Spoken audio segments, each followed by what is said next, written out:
నమస్తే, welcome to hit TV. రాష్ట్రంలో HCU 400 ఎకరాలు ప్రభుత్వానియా హెచ్సియువా? దీనికి సంబంధించి సుప్రీంకోర్టు కూడా స్టే విధించింది.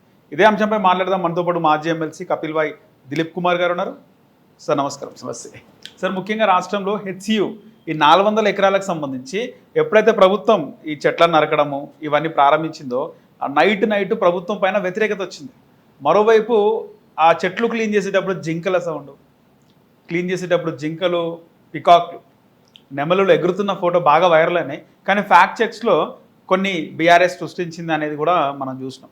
సో మీకు తెలిసినంత ప్రకారం హెచ్సియు పరిధిలోనే 400 ఎకరాలు ఉన్నాయా? చంద్రబాబు నాయుడు చేసిన తప్పిదం ఇవన్నీ ఏంటి సార్?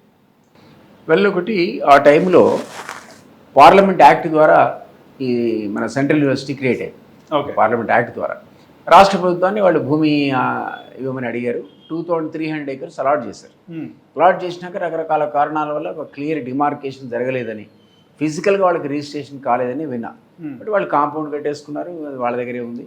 ఈ చెప్పే 400 acres కూడా చంద్రబాబు గారి పీరియడ్ ఎవరో బిల్లీరావు అనే అతనికి ఒక కంపెనీ కోసం అలాట్ బిల్లీరావు స్టోరీ. ఆయన స్టోరీ అయితే అది అలాట్ చేశారట.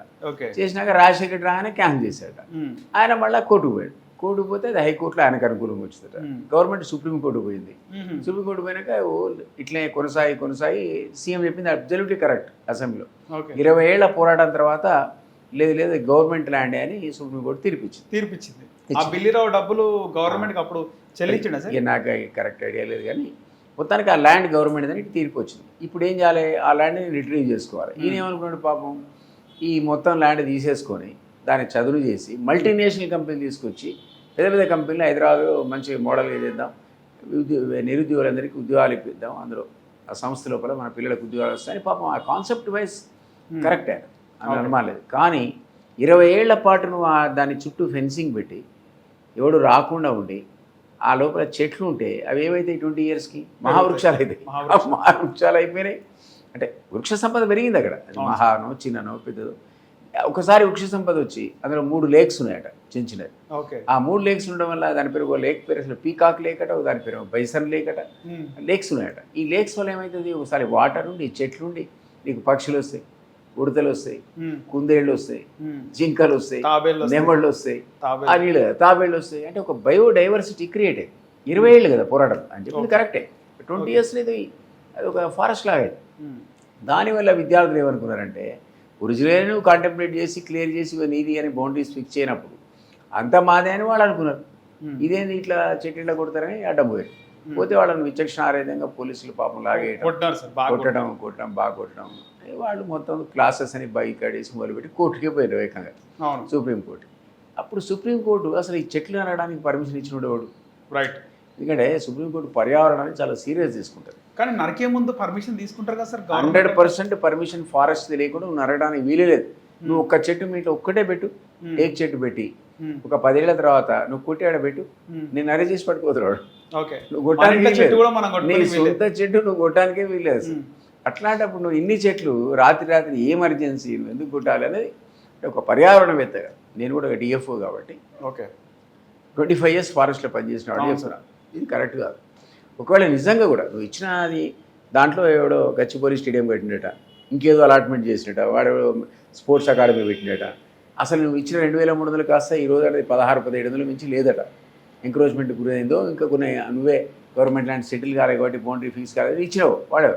కానీ ఒరిజినల్లీ కాంటెంప్లేట్ 2300 కదా, ఇది కూడా బాగా అనుకోని వాళ్ళకి ఆల్రెడీ తగ్గిపోయింది కాబట్టి, ఇది అడవి పెరిగింది కాబట్టి ఇది కూడా ఇస్తే పంచాయతీ లేదు చేయొచ్చు కదా వాళ్ళకి. అదే మనం అనుకున్నట్టే కాదు. ఈ పిల్లలు సుప్రీంకోర్టు అడుగుతుంది ఈరోజు ఎట్లా పర్మిషన్ ఇచ్చారు, ఎవరు ఫారెస్ట్ అథారిటీ నుంచి అలాగే ఈ జంతు సంరక్షణ తీసుకోలేదు, పర్మిషన్ తీసుకోకుండా ఎట్లా చేస్తామని సుప్రీంకోర్టు క్వశ్చన్ ఇచ్చింది. ఎవరు ఇచ్చిన పర్మిషన్? ఫారెస్ట్ క్లియరెన్స్ ఉందా మీకు? ఫారెస్ట్ క్లియరెన్స్ అంత ఈజీ కాదు. 100 ఎకరాల్లో నువ్వు కనుక చదువు చేయాలనుకుంటే 400 ఎకరాల్లో ఫారెస్ట్ పెంచాలి. నువ్వు ఆ కాస్ట్ నువ్వు పెట్టుకోవాలి, అప్పుడే దీన్ని కొట్టగలుగుతుంది. గవర్నమెంట్కైనా అదే రూలు, నీకైనా నాకైనా అదే రూలు. నువ్వు చేయలే కదా, అది కొడుతున్నావు కదా అక్కడ. నువ్వు అన్నట్టు నెమళ్ళని డిస్టర్బ్ చేసి లేళ్ళని డిస్టర్బ్ చేసి అది టార్గెట్ చేయదు. ఒక లేడీ తీసుకొచ్చి మీ ఇంట్లో పెంచు, రేపు తెల్లారి నిన్ను నా లేడీని పట్టుకోవద్దు ఫారెస్ట్ ఆయన. You can't raise such kind of animals without forest permission. నార్మల్గా ఇవ్వరు. కొన్నిటికి ఇస్తారు, కుందేళ్ళకి ఇస్తారు, ఇంకా దేనికి ఇస్తారు. కానీ ఇట్లా వాటికి ఏంటి సింహాలకు పుల్లకు లేకపోతే జింకలకు పర్మిషన్ ఇవ్వరు, నెమళ్ళకి నెమలకు కూడా ఇవ్వరు. ఎవరి కాంట్ డూ ఇట్. సో ఇది పరిస్థితిలో ఆ పిల్లలు సహజంగా కూడా కోపం వచ్చిన వాళ్ళకి అది మాదే అనుకున్నారు, గొప్ప పోరాట స్ఫూర్తి చూపించారు. నేను అసలు అది సుప్రీంకోర్టు వాళ్ళు గోకముందే చెప్పిన, అరే మనదేమైంది పోయి ఇచ్చి పారేయండి ఆ 400 కూడా వాళ్ళకి, ఏం పోయింది వాడు ఫారెస్ట్ ఉంది అంటున్నాడు, ఇది వాదండి ఇచ్చేయండి. ఇచ్చినది నిజంగా కూడా నువ్వు వేరే కోతలు లేకుండా ఇచ్చిన 2,300 ఎకరాలు అట్లే ఉందనుకుందాం, ఇంకో 400 2,700 అది ప్రభుత్వం ఇచ్చే, ఇది ప్రభుత్వమేనా. అట్లాంటి ఓపెన్ భూములు నీకు ఉన్నాయి కదా సిటీలో, ఎక్కడెక్కడో ఉన్నాయి సార్ ఓపెన్ భూములు. ఇంకా నేను ఎగ్జాంపుల్ చెప్తాను నీకు. ఖమ్మంలో సిటీలో అంటాను, సిటీ సంగతి చెప్పాను. ఖమ్మంలో నా నేటివ్ ప్లేస్. ఓకే. అక్కడ ఉన్న వాళ్ళంతా నేను ఎమ్మెల్సీ ఉన్నప్పుడు వచ్చాను, దాదాపు 50 మంది వచ్చాను. వాళ్ళట ఇక్కడెక్కడో గచ్చిబౌలి ప్రాంతంలో, ఆ ప్రాంతంలో ఒక 300 ఎకరాలు కొనుక్కున్నాడు సొసైటీ పేరు మీద. ఎవడెవడో కొనుక్కున్నారు, ఆడ పోలేదు, ఆడ ఫెన్సింగ్ పెట్టలేదు. వీడు భూగపోయేవరికల్లా రాయలసీమ వచ్చి 300 ఫెన్సింగ్ పెట్టినట, గుండాలు పెట్టినట. వీడు పోయి చూసుకుందాం అని అంతా సర్వే చేసి ఇది మీదేం తెలిస్తే లోపలికి పోయినట. వాళ్ళు పోయి అయ్యా నా డబ్బులు నాకు ఇచ్చేస్తున్నా పోతాట రూపాయి పోయి చేసుకోనట. పట్టుకోరాదా 300 ఎకరాలు పోయి? ఖాళీగా ఉంది కదా, ప్లేన్ కదా, ఫారెస్ట్ కాదు కదా. వాళ్ళైతే నీకు రెడీగా ఉన్నారు. ఆ రోజు వాడు ఉన్నది 10,000 5,000 కొని ఉంటాడు, దానికి కూడా సిద్ధంగా ఉన్నారు ఆ టీచర్లు. రెడీగా ఉన్నారు వాడు పాపం. లోపలికే పోనిస్తే లేకపోతే వచ్చిందే చాలనుకుంటారు. మార్కెట్ రేట్ ఇవ్వకపోతే కనీసం సగమి ఆ ప్లేన్ ల్యాండ్ అప్ప చెప్పు మల్టీనేషనల్కి, ఎవరు కాదంటున్నారు. నేను మీకు ఇంకో ఎగ్జాంపుల్ చెప్తాను. ఖమ్మం టౌన్ నుంచి, సరే ఈ సబ్జెక్ట్ హైదరాబాద్ అయినా, మన 2 పక్కల పోతుంటే మన టౌన్ దాటి వైరా అనే వైరా పోతుంటే మీకు ఇల్లందు పోయే రోడ్లో ఒకటి కెనాల్ పాస్ అవుతుంటుంది కట్ట, కెనాల్ మీకు దాన్ని దాటుతారు ఇల్లందు పోవాలంటే. ఈ కెనాల్ రైట్ అప్ టు అక్కడ దాపోతుంది, తల్లాడ దాకా కెనాల్ పోతుంది. ఇటు అటు దాని పేరు గుబ్బకుర్తి రిజర్వ్ ఫారెస్ట్. ఫుల్ వరి పొలాలు ఉంటాయి, మధ్య మధ్య ఫారెస్ట్ పిల్లర్స్ ఉంటాయి మనం ఎక్కిరించినట్టుగా. ఈ ఫారెస్ట్ పిల్లర్ ఏంది, ఈ వరి పొలాలు ఏందనుకోవాలి. నీళ్లు పోతున్నాయి కాబట్టి కొట్టిపారేసిన జంగల్ని. ప్లేన్ ల్యాండ్ ఇప్పుడు సమ్మర్లో క్రాప్ వస్తుంది కదా, అవును సార్, ఆ క్రాప్ అయినాక పోయి తీసుకోపోయేది. నీకు ఈ 400 బదులు 1,500 ఎకరాలు దొరుకుతుంది. నాకు తెలిసి 1,150 ఎకరాలు ఆ గుబ్బకుర్తి. ఇక్కడ ఎందుకంటున్నా అంటే హైదరాబాద్లో మల్టీనేషనల్ పెట్టాలని కానీ హైదరాబాద్లోనే ఇండస్ట్రీస్ పెట్టాలని రూల్ ఏం లేదు కదా. అట్లాంటి ఓపెన్ ల్యాండ్లో నువ్వు పోలీసు పెట్టు, మిలిటరీని పెట్టు. ఓపెన్ ల్యాండ్ ఒకసారి వరి కోసేసినాక ఓపెన్ అయ్యింది కదా, తీసుకో రిట్రీవ్. సార్ మీకు తెలిసి సైబర్ టవర్స్ ముందు అంటే 10 సంవత్సరాల ముందు తెలంగాణ రాకముందు అయినా లేకపోతే ముఖ్యమంత్రిగా రాజశేఖర రెడ్డి వచ్చినప్పుడు సైబర్ టవర్స్ ముందు ల్యాండ్ అంతా ఏముండే సార్ అప్పుడు? జంగల్ ప్రభుత్వ స్థలమా సార్ లేకపోతే? మీ సైబర్ సిటీలో నేను ఫారెస్ట్ ఆఫీసర్ ఉన్నా, ఇంకా సిటీ విజిలెన్స్ ఆఫీసర్ నేను. ఎవరో మా దోస్తు నేను కొనుక్కుంటాపా అంటే నేను కూడా అడ్వాన్స్ ఇచ్చి వచ్చిన. హైటెక్ సిటీ పక్క అప్పుడు ఇది లేదు, హైటెక్ సిటీయే లేదు. 1992లో హైటెక్ సిటీ ఎక్కడిది? మాదాపూర్ ఊర్లో భూములు అయిపా సిటీ దగ్గర ఉందంటే నేను పోతే తెలుసా ఎంత కమ్మినా నాకు. మాదాపూర్ కూడా జంగలేనా సార్? 100 రూపాయల గజం. అరే ఈ అడవిలో ఎందుకు కొనాలనుకున్నాము. 100 రూపాయలు గజం. ఆ రోజులో 300 గజాలకు ఎంత అవుతుంది? 30,000 అంతే. ఆ 30,000 కట్టి నేను కొన్నా రిజిస్ట్రేషన్ టైంకు. నాకు వద్దనుకున్నప్పుడు 100 వద్దనుకోని రిజిస్ట్రేషన్ నేను మళ్ళీ నాకు క్యాన్సిల్ చేసుకుంటూ 50,000 ఎక్కువ ఇచ్చిండు ఆయన నాకు, ల్యాండ్ ఓనర్ 1 year తర్వాత ఇచ్చేస్తే నేను వదులుకున్నా. ఆడనే నీకు తాన్లా అనేది వచ్చింది ఆడ, అది నాకుంటే 10 కోట్ల ప్రాపర్టీ. తర్వాత సైబర్ సిటీ వచ్చింది, అప్పుడు అంతా చూసినాం మొత్తం తుప్పలు జంగల్ అది. అప్పుడు చంద్రబాబు గారు వాళ్ళకి ఇచ్చి దాన్ని ఒక సిటీ కింద డెవలప్ చేయడంతో రకరకాల అది ఉంది కదా సైబర్ సిటీ, అది కట్టింది కదా, ఆ టవర్స్ కట్టేవరకు దానికి ప్లేస్ ఇస్తే దానికి ఈ రోజు ఆడపోతే అమెరికా పోయినట్టు లేకపోతే యూరోప్ పోయినట్టు ఉంటుంది అది. సార్ ఒక ఫారెస్ట్ ఆఫీసర్గా ఒక ప్రభుత్వ అధికారిగా చెప్పండి, నిజంగా సైబర్ టవర్స్ కట్టినందుకే ఈ రోజు అంత డెవలప్మెంట్ అయిందంటారా? డెఫినెట్లీ చంద్రబాబు కట్టినందుకే డెఫినెట్లీ అది అట్రాక్ట్ చేసింది కదా. దాని కంటిన్యూషన్లో రాజశేఖర్ కూడా దాన్ని ఎంకరేజ్ చేసి. థాట్ ఎట్లా వచ్చిండదు సార్ అప్పుడు? తెలియదు మనకి, దాంట్లో పోవద్దు. ఎక్కడో బంజారా హిల్స్ జూబ్లీ చెక్ పోస్ట్ వరకు అనుకోవచ్చు, అక్కడ నుంచి ఒక 7 కిలోమీటర్లు ఉంటుంది కదా సైబర్ టవర్స్. 7-10. నేనేమంటున్నా అంటే మన అన్నలు ఊడదు కానీ ఉండొచ్చు. ఇప్పుడు ఎవరో అన్నారు నా తనకు 300 ఎకరాలు ఉండాలని. చంద్రబాబు మనకేం తెలుసు. నాకు 100 ఎకరాలు ఇప్పుడు నేను 100 రూపాయలు పెట్టుకున్నాడు కావచ్చు, అట్లే పెట్టుకుంటే 100 కోట్లు వచ్చి ఉండొచ్చు, నాకు తెలియదు. సార్ 2014 కదా ఎవరు అన్నది చెప్తున్నాడు. 2014 ముందు అక్కడ ఐకియా కానీ ఆ బిల్డింగ్స్ అని కూడా లేవు కదా అసలు. అవన్నీ ఏముంటాయి సార్? అవన్నీ గవర్నమెంట్ వస్తుంది మామూలు నార్మల్ కొని పెట్టేసుకున్నారు, కొన్నారు ప్రైవేట్ వాళ్ళు ల్యాండ్స్ కొన్నారు. కొందరికి ప్రైవేట్కి ఉన్నాయి, కొన్ని గవర్నమెంట్ అలాట్ చేసింది సైబర్ టవర్స్ లాంటి వాటికి, ఓకే. కొందరేమో గవర్నమెంట్కి రేట్ ఇచ్చి మళ్ళీ ఇది తీసుకున్నారు.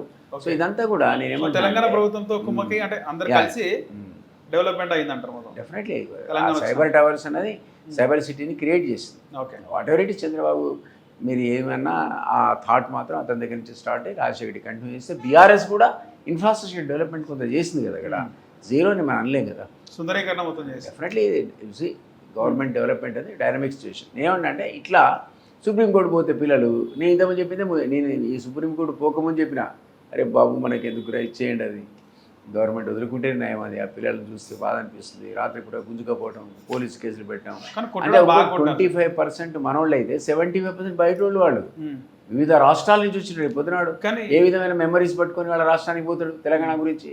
ఎందుకు ఈ పంచాయతీ కనుక ఇప్పుడు అట్లీస్ట్ ఏమైంది ఇప్పుడు సుప్రీంకోర్టు ఎట్లా కొట్టినామన్నది, ఎవడు పర్మిషన్ ఇచ్చిండు అన్నది, చీఫ్ సెక్రటరీని సస్పెండ్ చేస్తాను, జైలుకి పంపుతానది, సస్పెన్షన్ కాదు, send chief secretary to prison అన్నది. ఆ లెవెల్కి వచ్చింది సుప్రీంకోర్టు. ఈ విజువల్స్ అని నువ్వు చెప్పే విజువల్స్ అని చూసి ఆశ్చర్యపోయింది. ఇదే ఒక్క రాత్రికి రాత్రి మీరు 100 ఎకరాలు చదువు చేస్తారా, ఎవడు పర్మిషన్ ఎట్లా చేస్తారు మీరు అనేటువంటి ఆ కామెంట్స్ మనం అన్నవన్నీ సుప్రీంకోర్టు అనేది. దానివల్ల అవుట్ ఆఫ్ కంపల్షన్ ఈరోజు కమిటీ చేశారు. కమిటీల సభ్యులు ఎవరు? బట్టి గారు అన్నాడు నాకు ఎమోషనల్ బాండేజ్ ఉందా యూనివర్సిటీతో అన్నాడు. ఆయన చదువుకున్నాడు ఆడ, శ్రీధర్ బాబు చదువుకున్నాడ. మరి పూర్వ విద్యార్థులే కదా మీరు, మీ క్యాంపస్ని మీరు ప్రొటెక్ట్ చేసుకోవాలి. అదనంగా కాబట్టి నీకు ఎక్స్ట్రా లైట్ గవర్నమెంట్లో మీరు ఉన్నారు కాబట్టి మీరు ఎస్ అంటే నో, ఎస్ నో అంటే నో కదా. సీఎం అయితే తింటాడు కదా.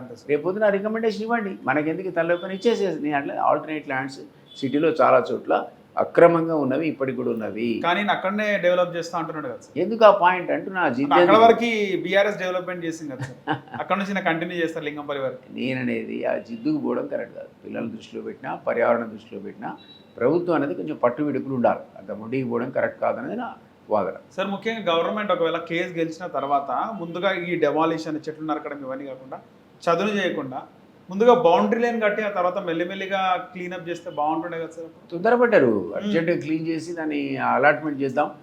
ఇన్ఫ్రాస్ట్రక్చర్ కార్పొరేషన్కి ఇచ్చారు, దాంట్లో రోడ్లు వేసి లైట్లు వేసి బ్రహ్మాండంగా మెల్లిగా చేసి దాన్ని సపరేట్ చేసి ఇప్పటికైనా వాళ్ళు యూనివర్సిటీ ల్యాండ్ ఏదో డిమార్కెట్ చేసి అప్పచెప్పాలి పిల్లలకు ఇది మీది అని. దీన్ని కూడా పంతారు ఇవ్వకుండా వదిలేయాలి. ఇంకో దగ్గర పక్కకే పోవడానికి భూములనే పోయి చాలా ఆక్రమణలకు గురేటు రాయలసీమ వాళ్ళు ఎంతమంది కబ్జాలు పెట్టుకున్నారో అక్కడ.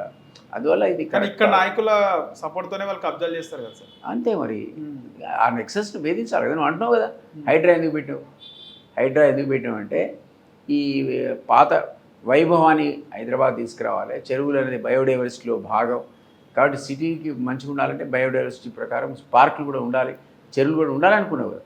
ఆ హైడ్రా నువ్వు చెప్పి మూసీ సుందరీకరణ ఎందుకన్నావు అంటే పొల్యూషను, దాన్ని క్లీన్ చేయాలి, చుట్టూ కూడా టూరిజం డెవలప్ చేయాలి, ఎకో టూరిజం స్పాట్స్ పెడతాను నువ్వేంటివి. మరి ఇవన్నీ కాకుండా రెడీగా ఉంది కదా ఆడ అడవై, నువ్వు శుభ్రంగా బోర్డు పెట్టచ్చు కదా రేవంత్ రెడ్డి పార్క్ అని. రేవంత్ రెడ్డి పార్క్ అరే మంచిదే కదా. ముందే బ్రహ్మాందరెడ్డి పార్క్ అంటే చనిపోయినాక పెడతారు కదా సార్. ఎందుకు పెడతారు? బ్రహ్మాందరెడ్డి పార్క్ పెట్టలే, కాశీ బ్రహ్మానంద రెడ్డి పార్క్ పోయినాక పెట్టండి సార్. చంద్రబాబు కదా సార్ పెట్టింది. చంద్రబాబు ఎందుకు పెడతారు బ్రహ్మాందరెడ్డి పార్క్ పేరు? అంటే ఆయన గతంలో ఆయన మాజీ ముఖ్యమంత్రి కదా సార్. లేదు, ఐ డోంట్ బిలీవ్. అయితే నేను బ్రహ్మారెడ్డి పార్క్ని అప్పుడు కూడా సుప్రీంకోర్టు 110 ఎకరాలు నిజాం నవాబ్కి ఇచ్చేయండి, మిగిలినంతా ఆక్రమించండి అని అన్నది సీలింగ్లో. అంటే మేమందరం యూనిఫారాలు వేసుకొని పోయినాం. నేను నిలబడి అక్కడ వారం రోజులు రోజు పహరా, వేలాది మంది పోలీసులు ఫారెస్ట్ సిబ్బంది మేము దాన్ని గార్డు చేసి నవాబ్ దగ్గర వాళ్ళ ఫెన్సింగ్ వాళ్ళకి పెట్టుకోమని మా ఫెన్సింగ్ మేము పెట్టి దాన్ని రిట్రీవ్ చేసి అప్పుడు ఆ కాశీబ్రహ్మాందరెడ్డి పార్క్ వచ్చింది. వాళ్ళు చెట్లు ఉన్నాయి, నువ్వు అన్న జింకలు ఉన్నాయి, నెమళ్ళు ఉన్నాయి. మరి సిటీ సెంటర్లో ఉంది, దాన్ని కూడా చదువు చేసి ఇంకో మల్టీనేషనల్కు, గూగుల్కు, యాపిల్కు ఇచ్చి మరి అంటే అది కరెక్ట్ కాదు. కాబట్టి సిటీలో కూడా పార్క్ ఉండాలి, జీవ వైవిధ్యం ఉండాలి. కాబట్టి నేను అనేది అంటే ఇట్స్ ఓకే. మహబూబ్నగర్లో కాంట్రవర్సీ అయింది, ఇక్కడ వికారాబాద్లో కాంట్రవర్సీ అయింది, రాడార్ సెంటర్, దేవికి దేశం. ఈ ప్రభుత్వంలో అన్ని కాంట్రవర్సీ అవుతున్నాయి సార్. అంటే కావాలని ప్రతిపక్షాలు కాంట్రవర్సీ చేస్తున్నాయా? నిజంగా ప్రతిపక్షాలు ఏదైనా చేస్తుంది, కానీ అన్ఫార్చునేట్లీ నీ ఇంటెన్షన్ కరెక్ట్ ఉన్నా హైడ్రా బూమెరాంగ్ అయింది. అవును, నీ ఇంటెన్షన్ కరెక్ట్ ఉన్నా మూసీ బూమెరాంగ్ అయింది. నీదే భూమి అయినా హైదరాబాద్ సెంట్రల్ యూనివర్సిటీ కాంట్రవర్సీ అయింది, హైడ్రా అలాగే అయింది, వికారాబాద్ అలాగే. అదే వికారాబాద్ కాంట్రవర్సీ అయింది. పోనీ అది వాడు క్లియర్ స్టేట్మెంట్ ఇచ్చిన వాడు, మేము అన్ని కాంక్రీట్ జంగల్ కట్టాము, మేము తీసుకునే భూమిలో మాకు కావాల్సింది కొంతనే, అక్కడే దాన్ని మేము పెట్టుకుంటాం కన్స్ట్రక్షన్ తప్ప మిగిలినంతా ప్రిజర్వ్ చేస్తామన్నారు. మెడిసినల్ ప్లాంట్స్ కానీ బయోడైవర్సిటీ కానీ నేవీ. సరే దేశానికి అవసరమైన ఇచ్చిన బాబు సంతోషమే, అది కాంట్రవర్సీ అయినా ఆఖరికి ఒప్పుకున్నారు పోతే పోనే. కాబట్టి నువ్వు అన్నట్టు ఏ కారణం చేతనో పాపం ఆయన ఏది ముట్టుకున్నా మంచిగా పోతే చెడు అవుతుంది. అంటే రాసి పెట్టిందా సార్ ఎందుకట్లా జరుగుతుంది? నాకేం జాతకాలు వచ్చా ఈయన విషయంలో ఎందుకు సార్ ఇట్లా జరుగుతుంది? పాపం అంటే కరెక్ట్ లేదండి, సలహాదారులు కరెక్ట్ లేదు. I'm sorry to say that. కానీ తొందరపడకూడదు, దేనికైనా తొందర అవసరం లేదు. హైడ్రా కూడా మంచి కాన్సెప్ట్. నువ్వేంటంటే సామాన్య జోలికి పోకుండా ఉన్నానంటే బడా బాబులు మాత్రమే కొట్టుకుంటా పోతే మంచి పేరు వచ్చు. మూసి కరెక్ట్ కాన్సెప్ట్. కానీ నువ్వు నెంబర్లు వేసే వరకల్లా చూసినావు అవి ఇనుప రేకుల గుడిసోనికి. ఒక అమ్మాయికి ఒక తల్లికి 3 కూతుర్లు ఉన్నారు, పెళ్ళికి ఉన్నారు. అక్కడ పోయి నువ్వు నెంబర్లు వేస్తే వాడు పాపం విపక్షాలు దాన్ని ఆయుధాలు వాడుకుంటే ఆయుధాలు వాడుకున్నారు వాళ్ళు దాన్ని. సో అవి చేయకూడదు. అంటే ముందు ఇక్కడ ఐడెంటిఫై చేసి వాళ్ళకి ముందే చెప్పి, బాబు ఇగో నీకు ఇక్కడ డబుల్ బెడ్రూమ్ ఇస్తున్నాం, నీ కాంపెన్సేషన్ కింద నీది 5 లక్షల వాల్యూ మార్కెట్, ఇగో 20 లక్షలు ఇస్తున్నాం అని చెప్పి వాళ్ళకి తీసేసినాక నువ్వు ఎక్స్పాండ్ చేయాలి. అంతేగాని టక్కున పోయి నిలబడితే నువ్వు కూడా మైక్ పట్టుకొని ఓడిపోయి. కేటీఆర్ అన్నట్టుగా ల్యాండ్ ఓవర్ కొనుక్కోద్దు, కొనుక్కుంటే 3 సంవత్సరాల్లో మేము వస్తాము అన్ని గుంజుకుంటాం. ఏ ల్యాండ్ కొనుక్కోతే పాపం ఈ మళ్ళీ ఎస్ సార్ లేరు 10 ఏళ్ళు దున్నిందే ఉంది, 50 రోజులు ఏం దున్నుతాడు. కానీ ఆయన చెడగొట్టుకుంటేనే కదా ఈరోజు రేవంత్ రెడ్డి వచ్చిండు. వాళ్ళంతా చక్కగా చేస్తే ఆయనే ఉంటే మంగళాయన ఎందుకని సాగుతుంది వెనకటికి. నువ్వు చక్కగా చేస్తే ఇదంతా ఎక్కడికి పోయి ఎక్కడికి ఒక ఆయన పాపం హస్బెండ్ చనిపోయాడు. తెలుసు లేదా సామెత? ఒకటే ఏడుస్తుందట. ఎవడు చూడు అరే పూరా నువ్వు పిలుచుకురా అంటారట మంగళాయన్ని కటింగ్ చేయడానికి ఏదో క్షురకర్మ చేస్తారు కదా. ఎవడు కలుతలేడట. ఆమె చికాకుటి అరే మా ఆయన ఉంటే మంగళాన్ని పిలుచుకోవచ్చు అన్నాడట. మీ ఆయన ఉంటే మంగళాన్ని ఎందుకండి? నువ్వు ఆయన పోయింది కాబట్టి మంగళాన్ని కదా. సో ఆ రకంగా పరిస్థితి ఉంది పాపం మా రేవంత్ రెడ్డి గారు. మొత్తానికి సంవత్సరంన్నర గడిచింది సార్. అంటే ప్రభుత్వం వాస్తవాన్ని చెప్పుకోవాలంటే పథకాలు 6 గ్యారెంటీలో అమలు అవుతున్నాయి సార్. అమలవకపోయినా అమలయ్యే పథకాలు అమలు అవుతున్నాయి. అయినప్పటికీ ప్రభుత్వం పైన కొంచెం ఎక్కడైనా మంచి జరుగుతుంది ప్రభుత్వం నుంచి అని తెలియగానే 2 రోజులకి ఇలాంటి ప్రభుత్వ వ్యతిరేక కార్యక్రమాలు కనబడుతున్నాయి మీడియాలో. అన్ఫార్చునేట్లీ 6 హామీలు ఆచరణలో అంతా పూర్తిగా చేయలేకపోయినాం. ఫైనాన్షియల్ కన్స్టెంట్స్ ఉన్నాయి, డబ్బులు లేవు. చిత్తశుద్ధితో ఇంప్లిమెంటేషన్ చేస్తున్నారు. రైతు రుణమాఫీ ఉంది. నువ్వు ఎంత 22 లక్షలకి ఇచ్చినావు కదా, 40 లక్షల మంది రైతులు ఉన్నారు. 25 లక్షలు వేసుకో, 25 లక్షలు ఇచ్చినా ఇంకా 15 లక్షల మంది 16 లక్షల మందికి నువ్వు ఇవ్వలే. అట్లాంటివి సిలిండర్లు ఇస్తే సగం మందికి ఇస్తే సగం మందికి ఇవ్వకపోతుంది. ఇక బస్సు ఒక్కటే ఫ్రీ అందరు తిరిగొచ్చారు తప్ప మిగిలిన అన్నింటిలో కూడా విపక్షాలకు చూపిస్తున్నాయి ఇక్కడ కాలే అనేటువంటిది బాగా ఆయుధాల కింద వాడుకొని ఈయన చేసే మంచి పని కనపడకుండా చేస్తున్నారు. వీళ్ళు కూడా ఎట్లా పనిచేయాలి, ఒక టీం లెక్క పనిచేయాలి. పెద్ద టీం లెక్క పనిచేసి ఇదంతా కూడా భుజాల మీద వేసుకొని సీఎం చేసినా మేం చేసినా అని అనుకోవాలి. మేమంతా ఆయన తరఫున మేము కొట్లాడాలి, ఆయన కాదు కొట్లాడాల్సింది. ఆయన ఇంకా 2 రోజులు కొట్లాడి అధికారంలోకి వచ్చాడు. ఇంకా కొట్లాడతారా? ఆయన ఇప్పుడు కూర్చొని మంచిగా డిగ్నిఫైడ్గా కూర్చోవాలి. అవన్నీ ఆ బూత్ పంచాంగం అంతా ఇటు ఆయనకు అటానికి అప్పుడు చెప్పాలి. సరే 400 ఎకరాలకు సంబంధించి నిజంగా అప్పుడు ఇందిరాగాంధీ హెచ్యుకి 2300 ఎకరాలు ఇచ్చింది. తెలంగాణ ఉద్యమంలో భాగంగా తెలంగాణ వాళ్ళని కాంప్రమైజ్ చేయడానికి ఆ యూనివర్సిటీని ఏర్పాటు చేసింది. తెలంగాణ వాళ్ళకి ఉద్యోగాలు అని చెప్పి హెచ్యు ఏర్పాటు చేసిందని చెప్పి తెలుస్తుంది. కానీ ఆ తర్వాత ఎందుకు సార్ హెచ్యులో కేవలం తెలంగాణ కాకుండా ఆంధ్ర త్రూఅవుట్ ఇండియా నుంచి చాలామంది ఉద్యోగాలు పొందారు?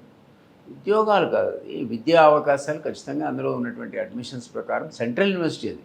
సో 25% మనోళ్ళు ఉన్నా 75% ఇతర రాష్ట్రాల నుంచి రావచ్చు. ఉద్యోగాలు అయితే ఐఎమ్ నాట్ రియలీ షూర్. కానీ అప్పుడు స్థానికులకి ఉద్యోగాలు ఇవ్వాలని నిబంధన లేదా సార్? లేదు. అప్పుడు బీఆర్ఎస్ ఒకసారి వచ్చినాక అప్పుడు ప్రెసిడెన్షియల్ రూల్ని అమెండ్మెంట్ చేసి ప్రతి ఉద్యోగంలో స్థానికులకు 90%, స్థానికులకే 95% అనేది ప్రెసిడెంట్ ఒప్పుకున్నాడు. ఆ ఫైల్ పోయినాక వచ్చింది. ఇప్పుడు నువ్వు యూనివర్సిటీలో రిక్రూట్మెంట్ చేయాలంటే స్థానికులకు ఇవ్వాల్సిన పరిస్థితి వచ్చింది. If it is a government institute, OU కానీ కేయూ కానీ సెంట్రల్ యూనివర్సిటీ కానీ ఇవన్నీ ప్రభుత్వ పరంగా ఉన్నాయి కదా. సో స్థానికులకు ఉద్యోగాలు అనేది ఇప్పుడు అప్లై అవుతుంది, అప్పుడు లేదు. అప్పుడు 60-40 ఒక దగ్గర ఉండే, 70-30 ఒక దగ్గర ఉండే. ఆ ప్రపోర్షన్లో వేరే రాష్ట్రాల వాళ్ళు కూడా వేరే వాళ్ళు రావచ్చు, కాదని లేదు. ఇప్పుడు రాలేదు, కొత్త రిక్రూట్మెంట్లో రాలేదు. సో సుప్రీంకోర్టు ప్రస్తుతానికి అయితే స్టే విధించింది కదా సార్? స్టేటస్ కో ఇచ్చింది. కమిటీలు ఎక్స్పర్ట్స్ కమిటీ ఒక రిపోర్ట్ అడిగింది. సో చూడాలి ఎట్లా వస్తుందో. బట్ ఏదొచ్చినా నా ఉద్దేశం అయితే గవర్నమెంట్ కొద్దిగా పట్టు విడిచి అయిపోతే పోయిందని ఆ పక్కన ఇంతకుముందు చెప్పిన ఆక్రమణలకు గురి అయినటువంటి కబ్జాలకు గురైన భూములను పట్టుకొని అది ఇచ్చేసారు వీటికి డెవలప్మెంట్. కానీ దీని జోలికి పోవడం అనేది కరెక్ట్ కాదు నా ఉద్దేశం, పర్సనల్ ఒపీనియన్. చాలా మంది నాయకులు అంటే ముఖ్యమంత్రి రియల్ ఎస్టేట్లో బాగా డబ్బులు సంపాదించిండు, సో మెయిన్ ఇప్పుడు దానిపైన ఫోకస్ చేసిండు అని కూడా అంటున్నారు సార్. ఎట్లుంటుంది అంటారు ఇవన్నీ? ఏవో ఆయనకు అనుభవం ఉందేమో అందులో, మనకి ఏం తెలుసు. అనుభవంలో ఉన్న ప్రకారం రియల్ ఎస్టేట్ లేవాలి కదా మరి. పండుకోదుగా. ఓకే, మీరు చెప్పిన ప్రకారం నేను ఇంతకుముందు రియల్ ఎస్టేట్ సంబంధించినటువంటి వాసవి గ్రూప్ ఆయన ఎందుకో కలిసిన, మొన్న కలిసిన, అట్లా ఇంకో గ్రూప్ అతన్ని కలిసిన. వాళ్ళు అంటారు మొత్తం అమ్మకాలే లేవు సార్, పడుకోని సార్, దుకాణం అంతా బంద్ అయింది, అస్సలు కొనేవాడే లేడు సార్ అంటున్నారు. మొత్తం రియల్ ఎస్టేట్ రంగం ప్లాట్లైనా అపార్ట్మెంట్లైనా కుదేలు అయిపోయినాయి అంటున్నారు. ఏ కారణం రాలేదు కదా. మీరు చెప్పినట్టు మా చీఫ్ మినిస్టర్ గారు రియల్ ఎస్టేట్ ఎక్స్పర్ట్ అయితే లేవాలి కానీ పండుకుంటారా? హైడ్రా వల్ల పడిపోయింది అంటున్నారు. అదే మరి హైడ్రా మరి మీ ఆలోచనే కదా, జాతకు కొట్టాలి కదా. కేవలం ఆ రియల్ ఎస్టేట్ పడిపోవడం వల్ల అన్ని బిజినెస్ లకు దెబ్బ పడదు సార్. పడదా మరి? మనీ సర్క్యులేషన్ పోయింది, మార్కెట్లో అమ్మేవాళ్ళు లేడు, కొనేవాళ్ళు లేడు. ఆ కారణం చేత స్టాగ్నేషన్ వచ్చిన మాట వాస్తవమే. ఏదైనా కొద్దిగా ఇన్సెంటివ్స్ అని ఇచ్చి ఇట్లా కాదు అట్లా కాదు ఇట్లా అని కన్విన్స్ చేస్తే, మీరు అన్నట్టు హైడ్రా కూడా మీ జోలికి రాదు. ఓన్లీ ఇట్లా ఇల్లీగల్ వాటికి లిస్టు, ఇది లిస్టు, ఇది తప్ప వేరే వాళ్ళు ముట్టుకోమంటే మీరు ఎవడో చెప్తున్నా నాకు మొన్న అన్నట అపార్ట్మెంట్కి లోన్ కోసం పోతే నువ్వు హైడ్రా సర్టిఫికేట్ దే అన్నట. మేము హైడ్రాకి అపార్ట్మెంట్కి ఏం సంబంధం పోయి అవునా కదా? నేను చెప్పినారే అదే బ్యాంక్ కూడా చెప్పకపోయినా హైడ్రాకి దీనికి ఇంటర్లేట్ సార్ వాడు హైడ్రా సర్టిఫికేట్ దే అంటున్నాడు. ఎందుకంటే బ్యాంక్ కూడా లోన్ ఇచ్చినాక హైడ్రా తీసేసింది అనుకో, వీడి తిరగాలి బ్యాంక్ కూడా ఎక్కడ నుండి సార్ అని. సో అందువల్ల భయపడుతున్నారు వాళ్ళు బ్యాంకులు. ఇట్లా పరిస్థితి ఉండకూడదు కదా పాపం. సో దానివల్ల మొత్తం మార్కెట్ కుదిరినమాట వాస్తవమే, బట్ రికవర్ అవుతుంది. దానికి చర్యలు మనం ఎలక్షన్ వరకు పరిస్థితి ఇలాగే కొనసాగితే ఎట్లుంటుంది సార్ రిజల్ట్? ఎట్లా? లోకల్ బాడీ ఎలక్షన్స్ ఇప్పటికిప్పుడు వస్తే ఉసుకున ఈ నెల 2 నెలల మాకు చాలా కష్టమే, వెరీ డిఫికల్ట్. చచ్చిపోయిందని బీఆర్ఎస్ కూడా పుడుతుంది మళ్ళీ, బీజేపీ నెంబర్ 1 ఉంటుంది. ఎట్లా మరి? కాబట్టి ఈ మిగిలిన హామీలను ఉన్నట్టు నెరవేర్చాలి. హైడ్రాలో మూసీలో ఉన్న సందేహాలు నివృత్తి చేయాలి. హైదరాబాద్ యూనివర్సిటీ పిల్లల జోలికి పోకూడదు. ఇవన్నీ జరిగి కొత్త నిరుద్యోగ భృతి మళ్ళీ కంటిన్యూ చేయడం, ప్రకటించింది ఇంప్లిమెంట్ చేయడం, మిగిలిన హామీలు ఏమైనా మిగిలితే వాటిని కూడా కంప్లీట్ చేసి అప్పుడే లోకల్ బాడీకి పోవాలి తప్ప ఇప్పటికిప్పుడు నువ్వు లోకల్ బాడీకి పోతే కాంగ్రెస్ అనేది చాలా క్రిటికల్ సిచ్యువేషన్ ఎదుర్కొంటుంది. కాబట్టి ఇది తెలియదని మనం అనుకోలేము. ఎందుకంటే గ్రాస్ రూట్ లెవెల్ నుంచి సీఎం వచ్చింది కదా, ఆయన ఎంపీటీసీ జెడ్పీటీసీ గెలిచి వచ్చినాడు, ఎమ్మెల్యే అయ్యాడు, ఎమ్మెల్సీ అయ్యాడు, ఎంపీ అయ్యాడు. ఆయనకి ఇవన్నీ తెలియని ఎట్లా అనుకుంటున్నాం? ఏదో కారణం చేత ఆయన సలహాదారులు సరిగ్గా లేరనేది నేను భావిస్తున్నాను. ఆయన ఈసారి ముఖ్యమంత్రి కాదు ఎమ్మెల్యే కూడా గెలవడం కష్టం అని చెప్పి చాలా మంది ఎవరు రేవంత్ రెడ్డి. ఇక అప్పటి సంగతి మనకి ఎందుకు పోయి, ఇప్పుడు లోకల్ బాడీ సంగతి మాడుకుందాం.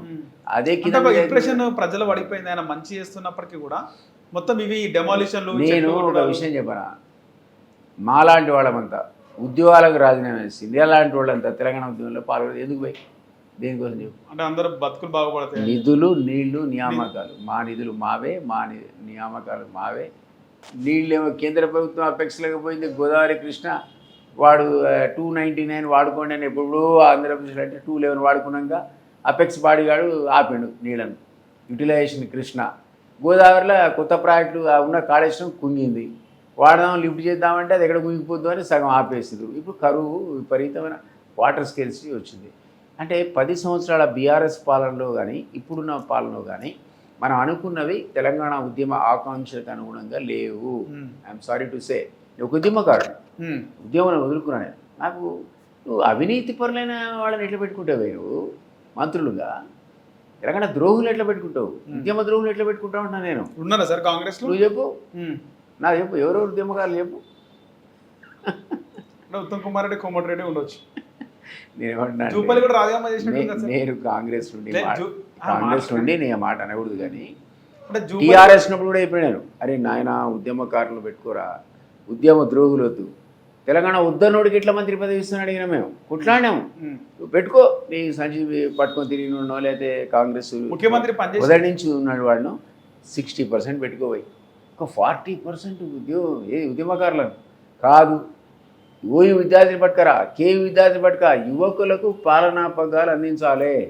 పరిపాలనలో రోలే లేదు. వాడు కొట్లాడి 90% పాపం ఎస్సీ ఎస్టీ బీసీసీ విద్యార్థులు చచ్చిపోయి తెలంగాణ తెస్తే ఎక్కడ నిలిపోయేవాళ్ళు అసలు? అడ్మినిస్ట్రేషన్లో ఒక్కడు చూపించినాకు సార్ వీడు ఉద్యమకారుడు ఇచ్చి వీళ్ళకని ఉంటే ఉండొచ్చు, నేను కాదనట్లేదు. పాపం మీరు అన్నట్టు ఉత్తమ్ కుమార్ రెడ్డి ఆ రోజు ఉన్నాడు, కోమటిరెడ్డి గారు, జూపల్లి గారు ఉన్నారు, ఇంకా ఆయన పొన్నం ప్రభాకర్ గారు ఉన్నారు. వీరోచితంగా పోరాడిన వాళ్ళు లేరని అనట్లే, కానీ కొంతమంది కారు ఎట్లా పెడతా ఉంటున్నా నేను. ముఖ్యమంత్రి ఉండా సార్ తెలంగాణ? ఆయనే లేడు అసలు. ఆయన పాపం సమైక్య పార్టీ నాడు అవకాశం లేదు. ఆ పార్టీలు ఉన్నప్పటికీ కూడా 1969 యాజిటేషన్ నేను లాఠీ దెబ్బలు తిన్నది బాస్. అప్పట్లోనే 69 10th క్లాస్ ఉన్నా. నాకు వీ బలిగేడు కొట్టిండు వాడు, సిఆర్పిఎఫ్ వాడు, సెంట్రల్ రిజర్వ్ పోలీసు కొట్టినా. 69లో నేను పార్టిసిపేట్ అయినట్టే కదా. అంటే మీరు 55 ఉండొచ్చు, 1955 ఉండొచ్చు మీరు డేట్ ఆఫ్ బర్త్. అవును, 55, 56, 54, 55లో పుట్టాను. అప్పుడు 69లో 10th క్లాస్ నాకు దెబ్బలు పడ్డాయి. నేను ఉద్యమంలో లేను 69లో. 69 ఉద్యమకారుడుగా నేను ఉంటే కేసీఆర్ అందరూ అప్పుడు అసలు ఎవరైనా మొత్తం స్కూల్ బాయ్కాట్, కాలేజీలు బాయ్కాట్. 1 year కాలేజీలకే పోలే పోరాడు. మా వరంగల్ అయితే కాలేజీలే స్కూల్ లేదు, జై తెలంగాణ అంతే. రోడ్డు పట్టుకొని తిరగాల, రోజు ఇడికెళ్ళి అడికెళ్ళి స్లోగన్ తీయాలి, బంధు ఏడన్నా బస్సులు కనబడితే బద్దలు కొట్టాలి, గాలి తీయాలి, దెబ్బలు తినాలి. ఇదే పని, రోజు ఇదే పని. మా ఎగ్జామ్స్ జరిగినా సార్? ఇక్కడ ఎగ్జామ్స్ అసలు వాయిదా పడి 1 year, తర్వాత 1 year తర్వాత పెట్టింది కాదు. ఇంటర్మీడియట్ 2 years వరకు 1 year చదివినాం మేము. ఉద్యమం పుణ్యం అని 1 yearలో వచ్చింది మాకు 2 years డిగ్రీ ఇంటర్మీడియట్. అట్లా ఏమంటానంటే ఆ రోజులు ఎందుకు చెప్తున్నానంటే 69 యాజిటేషన్లో కేసీఆర్ లేడు. ఎందుకు లేడు? చింతమడకలు చదువుకున్నాడు, చింతమడకల అక్కడ తెలంగాణ ఉద్యమం లేదు. అడుగు ఎప్పుడైనా కేసీఆర్ ఇంటర్వ్యూ చేస్తారు 69 ఉద్యమంలో మీరు పాల్గొన్నాడు, అవకాశం లేకపోతే ఇట్లా పాల్గొంటాం అంటున్నా. అందుకన్నా అంటే రేవంత్ రెడ్డి గారికి అవకాశం లేదు. ఆయన సమైక్యవాద పార్టీలో ఉన్నాడు. ఆయన పాపం 2 కళ్ళ సిద్ధాంతం ఉన్న పార్టీలు ఉన్నాడు కాబట్టి. కానీ తెలంగాణ గురించి అసెంబ్లీలో మాట్లాడినట్టు, అక్కడక్కడ ధర్నాలు అరెస్ట్ అయినట్టు ఉందా? పేపర్ కటింగ్స్, తర్వాత తెలంగాణ మాట్లాడిన వీడియోస్ అన్ని కొన్ని అప్పుడప్పుడు కనిపిస్తాయి కదా సార్. ఏ లెవెల్లో మాట్లాడండి పాపం.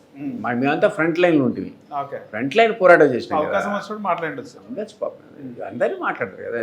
సకల జిల్లా పోరాటం జరిగినప్పుడు ఈయన కూడా ఏ దీక్షా శిబిరంలో కూర్చొని దీక్ష చేసిండో, తెలంగాణ ఎమ్మెల్యే కాబట్టి ఇప్పుడు ఉన్నది కాబట్టి చేసి ఉండొచ్చు. ఆ ఊళ్ళలో ఎమ్మెల్యేలు ఎంపీలు ఆ రోజుల్లో అడుగు పెట్టాలంటే నువ్వు జై తెలంగాణ అనుకుంటే ఆ ఊళ్ళలో అడుగు పెట్టినలే.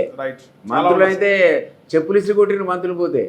అందువల్ల ఆ రోజుల్లో ఆయన కూడా మాకు మాట్లాడి ఉండొచ్చు, నీకు కాదని అనట్లే. కానీ మాలాగా కన్వర్టుకుని పోయిన వీడియో కూడా వైరల్ అవుతుంది. అదే మరి దాని నెగిటివ్ ఉన్నాయి కదా పాపం. మేము అట్లా కాదు కదా, మేము ఫ్రంట్ లైన్ వారియర్స్. మేము విమలక్క కానీ, నేను కానీ, కేసీఆర్ కానీ, వీళ్ళంతా there are front line warrior. Gaddar garu front line warriors కదా, అంటే ముందు వరుసలో ఉండి పోరాడిన వాళ్ళం. సిద్ధాంతం ఉంటే పార్టీ నుంచి బయటకు వస్తున్నానా సార్? అప్పుడే తెలంగాణ సిద్ధాంతం ఉంటుంటే ఆయన ఉన్నాడు కదా పాపం, సమైక్య పార్టీని అడిగే దానికి అవకాశం చంద్రబాబు గారు ఇచ్చారు. వాళ్ళిద్దరు క్లోజ్. ఈ కారణం చేత మనం దాన్ని తప్పడానికి వీలేదు. నువ్వు ఎందుకు లేవు ఉద్యమంలో నేను ఎందుకు అడుగుతాను? నువ్వు 69 ఉద్యమంలో లేవు అంటే నేను పుట్టలేదు సార్ అంటావు. అట్లా నా పార్టీ సమైక్య పార్టీ సార్ అంటాడు. ఏం చేస్తాను? అందువల్ల నేనేమంటున్నా అంటే వీ కాంట్ ఫైండ్ ఫాల్ట్. అతనికి అవకాశం. అందుకే కేసీఆర్కు చింతమడకలు ఉన్నాడు కాబట్టి, చదువుకున్నాడు కాబట్టి తెలంగాణ ఉద్యమంలో ఇట్లా సిటీలో జరిగిన ఉద్యమంలో పార్టిసిపేట్ అయ్యే అవకాశం లేదు. రేవంత్ రెడ్డి గారు సమైక్యవాద పార్టీలో ఉన్నాడు కాబట్టి తెలంగాణ ఉద్యమంలో 4 నుండి పోరాడే అవకాశం లేదు. నాగార్జున రెడ్డి గారు తెలుగుదేశం పార్టీకి దానికి రిజైన్ చేసి ఉస్మానియా క్యాంపస్ కోసం లేకుండా పోయి. ఎవరు సార్? నాగం జనార్దన్ రెడ్డి గారు. ఆయన పైన దాడి జరిగింది కదా సార్, చెప్పులు పెట్టి కొట్టిరాడా? ఎందుకు కొట్టిరు సార్? ఆయన రాజీనామా పాపం అంతకుముందు సమైక్యవాద పార్టీ ఉన్నాడు కదా, అంత ముందు కదా. అప్పుడు హరి బాబు నేను రాజీనామా చేసినట్టు అయినట్టు కూడా లేడు. కోపం ఉంది, ఎక్కడ ఉన్నా నాకేమైనా అవసరం పెడుతున్నాడు అడుగుతున్నాడు, కొట్టడానికి కొడుతూ బాగా కొట్టినారు సార్. పాపం మీ అంతా తప్పించాం సార్, తప్పురా బాబు. విజయశాంతి వాళ్ళ మనుషులు నేను ఎడ అడిగిన కానీ నేనైతే అక్కడే ఉన్నా. తర్వాత ట్యాంక్ పెడితే నీళ్ళు విమలక్క కలిసి, పాపం విమలక్క కళాబృందం కదా, ఆమె డబ్బులు కొట్టుకుంటూ పాటలు పాడుతున్నాడు. మా పక్క నుంచి కేసీఆర్ పోతున్నాడు. ఉస్మానియా విద్యార్థులు వెనకబడి చెప్పులు ఇసిరేస్తున్నారు కేసీఆర్ మీద. ఎప్పుడు సార్? సకల జిల్లా పోరాటం అదేంది సాగరహారమా? అప్పుడు సకల జిల్లా పోరాటం కాదు, మిలియన్ మార్చ్. ఆయన వద్దన్నాడు మిలియన్ మార్చ్. అనగానే ఉస్మానియా విద్యాలయ కోపం వచ్చి చెప్పులు నీకు జ్ఞాపకం ఉంటే కేకే నేను రాజీనామా చేసి వచ్చినది అన్నాడు. మీ అందరూ రెజల్యూషన్ పాస్ చేసిన తెలంగాణ కానీ జీబేకి వేసే మొత్తం చెప్పులేస్తే గబగబా బారిపోయింది అక్కడి నుంచి. కేకే గారు మా లీడర్ కదా బాబు, ఇప్పుడు అనకూడదు కానీ ఆ వాతావరణం అట్లుండే. హిట్ టీవీ యాప్, ఇందులో short news, live news, entertainment shows, movies, digital magazines తో పాటు మీ జిల్లా వార్తలను కూడా ఫ్రీగా చూడొచ్చు. ఇంకెందుకు ఆలస్యం? వెంటనే హిట్ టీవీ యాప్ ని డౌన్లోడ్ చేసుకుని ఫ్రీగా ఎంటర్టైన్మెంట్ పొందండి. Hit TV app. Hit TV app. Please download hit TV app. Hit TV app ని ఫ్రీగా డౌన్లోడ్ చేసుకుని ఎంజాయ్ చేయండి. మీకు నచ్చిన ఎంటర్టైన్మెంట్ కోసం హిట్ టీవీ యాప్ ని ఫ్రీగా డౌన్లోడ్ చేసుకుని ఎంజాయ్ చేయండి. హిట్ టీవీ యాప్ ని డౌన్లోడ్ చేసుకుని ఆస్వాదించండి, ఆశీర్వదించండి. ఇంతమంది సెలబ్రిటీలు హిట్ టీవీ యాప్ ని డౌన్లోడ్ చేసుకోండి అని చెప్తున్నారంటే ఎంత మంచి యాప్ ఆలోచించండి. అమెరికా అమెరికా అమెరికా అమెరికాలో చదవాలనుకునే వాళ్ళకి విశ్వసనీయమైన పేరు మన శౌర్య కన్సల్టెన్సీ. UK లో 1 year masters. UK లో 1 year masters. 2 years work permit up to 5 years visa. Contact Saurya Consultancy. Contact 89851 89851.